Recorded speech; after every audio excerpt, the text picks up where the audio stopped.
అని తెలియజేసుకునేటువంటిది ఈ విశ్వావసునామ సంవత్సరం. ఈ విశ్వావసునామ సంవత్సరం కలియుగంలో 5126 సంవత్సరం అండి. అంటే శ్రీకృష్ణ భగవానుడు ద్వాపర యుగమును చాలించి కలియుగంలో ప్రవేశించినటువంటి సంవత్సరాలు ఎన్నైనా 5126 అయినాయి.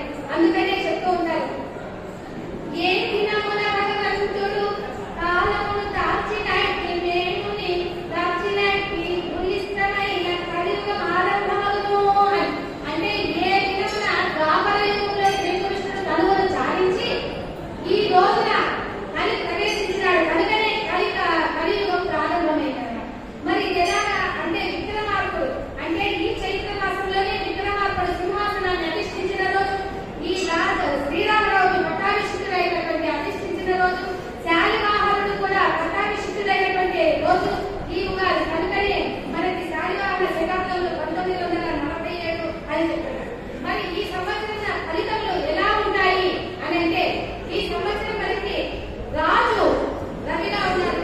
అంటే సేనాధిపతి, అర్ధాధిపతి, మేఘాధిపతి రవి అన్నమాట. అంటే రవి సూర్య భగవానుడు పోర్ట్ఫోలియోస్తో తీసుకుంటున్నాడు సూర్య భగవానుడు.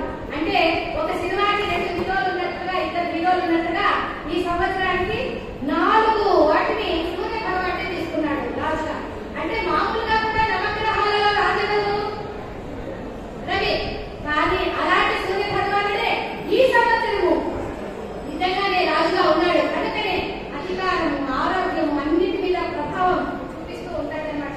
అలాగే మంత్రి చంద్రుడు, సస్యాధిపతి గురుడు, అమర సస్యాధిపతి కన్యాధిపతి కుజుడు, రసాధిపతి శని మరియు నీరసాధిపతి బుధుడు, రాజాది నవనాయకుల్లో 6 పాపులు 3 శుభులు ఉన్నారు. మనకి ఏ విధంగా అయితే మన ప్రభుత్వంలో రాష్ట్రపతి, ప్రధానమంత్రి, ముఖ్యమంత్రి ఉంటారో అలాగే దేవతల పాలనలో కూడా మనకి రాష్ట్రపతి పరమాత్మ అయితే ప్రధానమంత్రి ఈశ్వరుడు, అలాగే నీటి ప్రాజెక్టు మంత్రి గంగాదేవి, అలాగే ఫైనాన్స్ మినిస్టర్ కుబేరుడు, అలాగే విద్యాశాఖ మంత్రి సరస్వతి మాత, ఇలాగ మనకి దేవతలలో కూడా ఉన్నారు. కనుకనే మనకి కృతయుగం నుంచి కలియుగం వరకు కూడా ఆ దేవతల